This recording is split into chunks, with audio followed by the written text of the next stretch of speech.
Hi there, this is Steve Boyko. Welcome to TrainStation 2 and the new city update.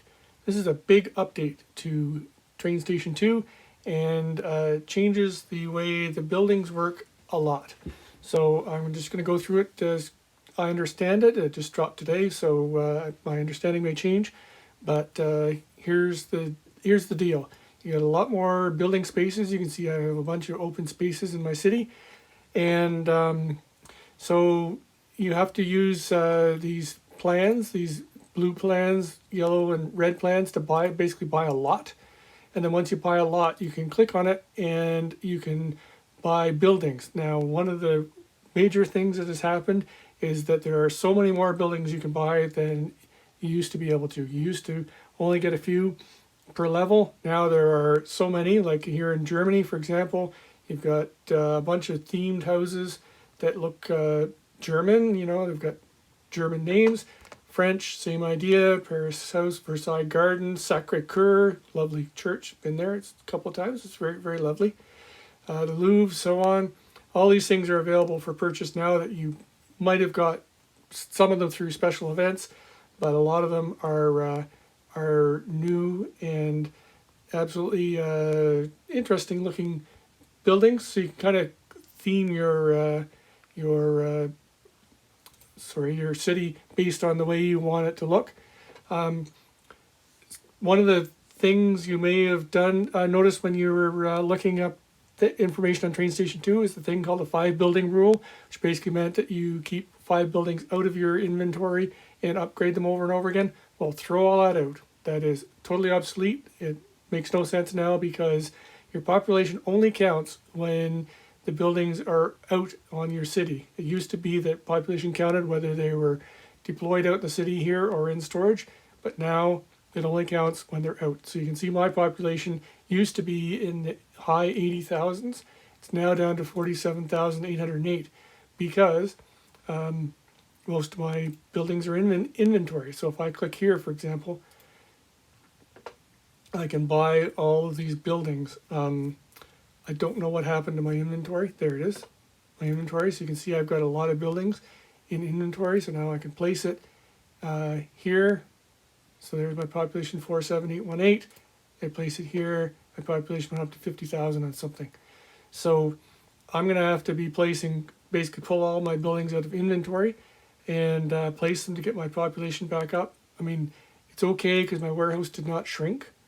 My warehouse stayed at the maximum 20,400. I think it can go up to 25,000 now, so I can actually upgrade. See here, I don't have the population anymore because all my buildings are in storage. But hopefully, if I pull it out, I can actually increase it. You can see it will actually let me increase it now. Before it wouldn't, so I can get a little more storage. The other thing is that all the buildings go up to 150 capacity. So, for example, here if I I clicked on one that was already there. If I click on an empty lot, say I want to buy buy a building, you can see it has 12 of 150. So if you buy this one and if you have the materials, you can buy it and place it, and you'll get 12 population right away out of a maximum 150.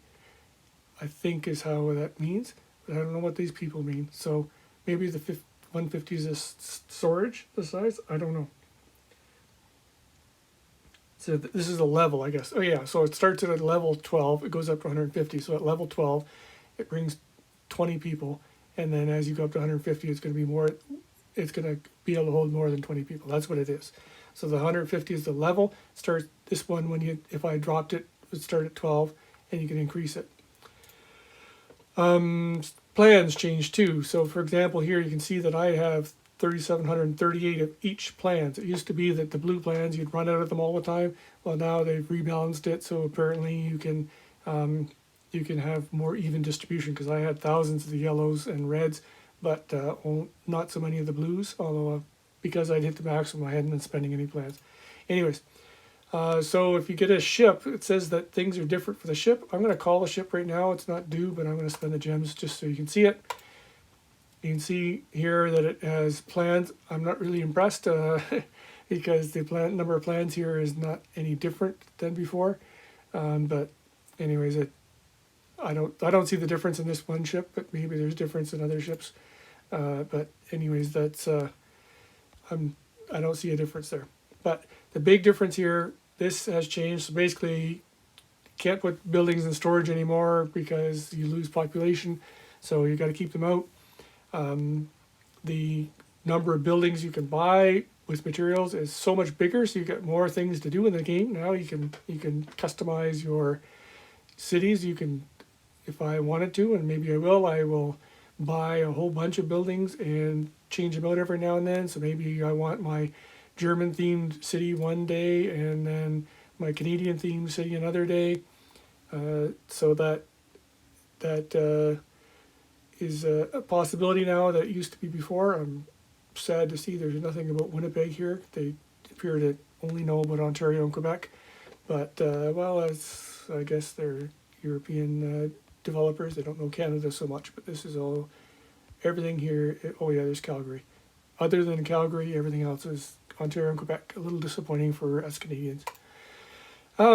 Yeah, so that's the long and short of it. Really, I think this is a positive development. It's going to take a little bit of time to get used to it, but I think in general this is a positive thing to add a little more dimension to the game. I like it, and I'm going to take some time to get used to it and rearrange things in my city a bit. So have fun exploring the new city mechanics in TrainStation 2.